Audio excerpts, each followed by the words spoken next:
Hola from Shelbyville, Tennessee.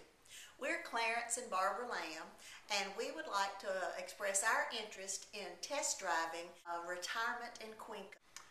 After selling our automobile business that we owned for 20 years, I started on my second career as teaching 10 years ago. I now teach English as a second language. Most of my students are Spanish speakers. While I deal with those students on a daily basis, I also work with their parents. I will be retiring this end of school year in May. And I am a recently retired school librarian. Clarence and I have always enjoyed traveling, and I guess our love for the Latin people began really when we spent 1 year as missionaries in Quito, Ecuador.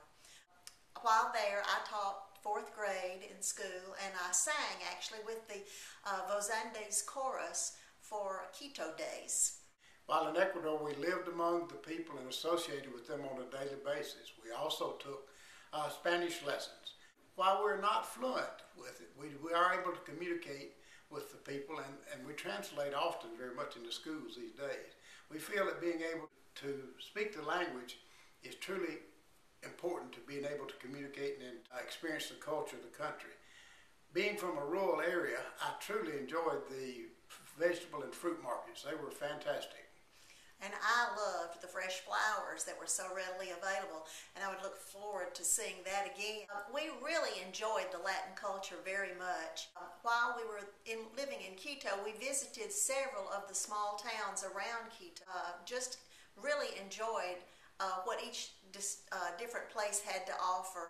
We weren't able to visit Cuenca, but we do know that Cuenca is known as a cultural center filled with art and museums and music all their own. Of particular interest to me is the pottery that I know that is manufactured in Cuenca.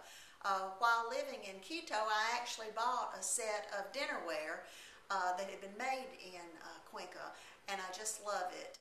This pottery, I know, is known to be some of the finest in the world. We think that the blend of the old world and the modern urban center, the mingling of those two together, has a lot to offer. While walking through the plazas and taking drives through the countryside, we enjoyed seeing the historical places and the architecture of the country. And the people of Ecuador are friendliness second to none. We found them to be very cordial and helpful. The climate was wonderful. While the altitude was a challenge, we soon acclimated to the air and the slow pace of life for the people there. It would be wonderful to visit Cuenca and intermingle with the locals there, with the possibility of seeking retirement in the Latin world. We want to thank you for your consideration of us for this test drive.